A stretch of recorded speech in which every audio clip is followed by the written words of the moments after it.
Yeah, that's a great question.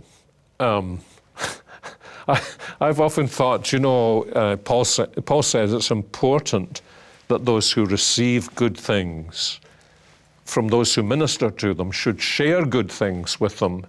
And I think some commentators have thought there's a financial element in that.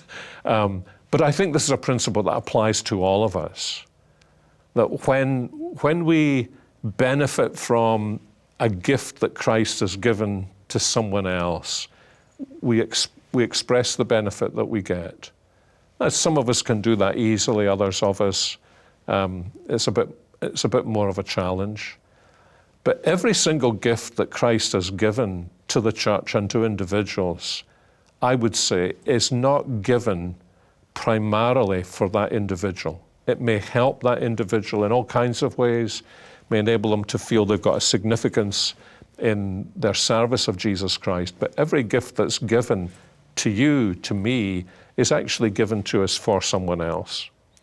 And so my own kind of frame of reference is to think, Christ has given me something for you. So that's how I think about preaching. Christ has given me something for you, and I want to give it to you. I'm your servant for Jesus' sake.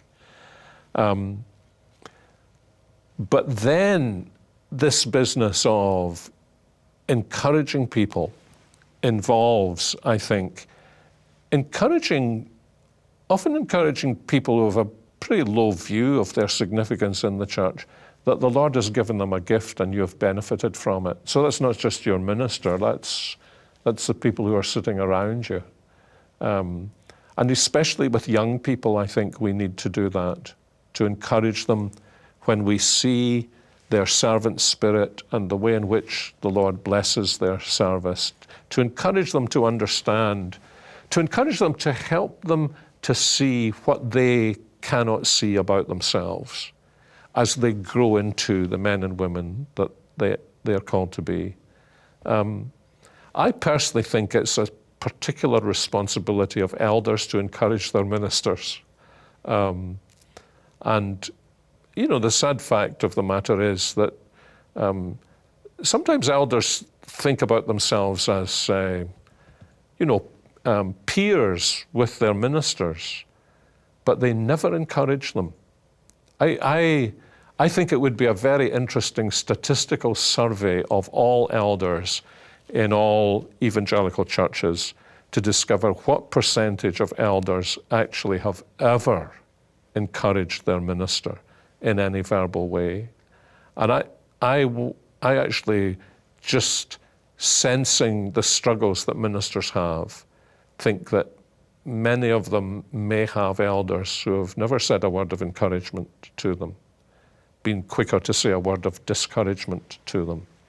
So I think it's a matter of expressing concrete encouragement for the ways in which they serve us, for the struggles through which they go. It really is not an easy business today being a minister.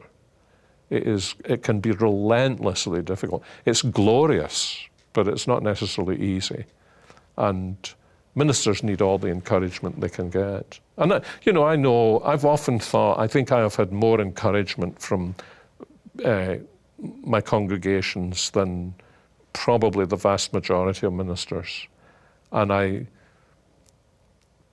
long that every minister would have the kind of encouragement. The scripture speaks about Barnabas being the son of encouragement. I can't always say it, but I sometimes call people the reverse of Barnabas. So if you turn Barnabas round, Saban-Rab, there are Saban-Rabs around in the church. And if you are one, you need to stop being one, become a Barnabas. Because one of the things that will happen is that you will benefit more from the ministry of your minister if you do that. And if you're not benefiting, could it possibly be that you're not encouraging?